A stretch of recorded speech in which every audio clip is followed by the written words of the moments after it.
નાયબ જિલ્લા ચૂંટણી અધિકારી એચ.કે. ગઢવીની અધ્યક્ષતામાં આજરોજ નગરપાલિકા ટાઉન હોલ પાલનપુર ખાતે લોકસભા સામાન્ય ચૂંટણી 2024 અંતર્ગત બનાસકાંઠા સંસદીય મતદાર વિભાગની મતગણતરીમાં રોકાયેલા સ્ટાફની તાલીમ યોજાઈ હતી.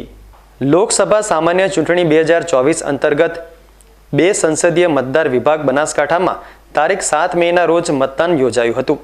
આગામી તારીખ 4 જૂનના રોજ જગાણા સ્થિત એન્જિનિયરિંગ કોલેજ ખાતે મતગણતરી હાથ ધરવામાં આવશે.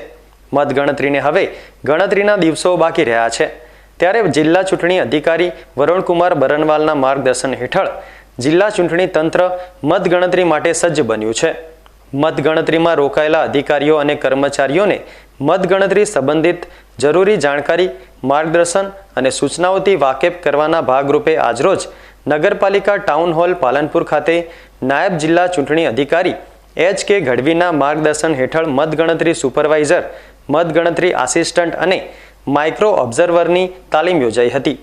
2 સેશનમાં યોજાયેલ આ તાલીમમાં સવારે 10 થી 12 વાગ્યા સુધીના પહેલા સેશનમાં ઈવીએમ કાઉન્ટિંગ સ્ટાફ અને બપોરે 12 થી 2 વાગ્યાના સેશનમાં પોસ્ટલ બેલેટ કાઉન્ટિંગ સ્ટાફની તાલીમ યોજાઈ હતી, જેમાં નાયબ જિલ્લા ચૂંટણી અધિકારી એચ.કે. ગઢવીએ જરૂરી માર્ગદર્શન અને સૂચનો આપ્યા હતા, જ્યારે ડીસા પ્રાંત અધિકારી અને જિલ્લાના માસ્ટર ટ્રેનર નેહા પંચાલે મતગણતરી વખતે રાખવાની જરૂરી સાવધાની અને ભરવાના જરૂરી ફોર્મ્સની વિગતવાર સમજૂતી આપી હતી.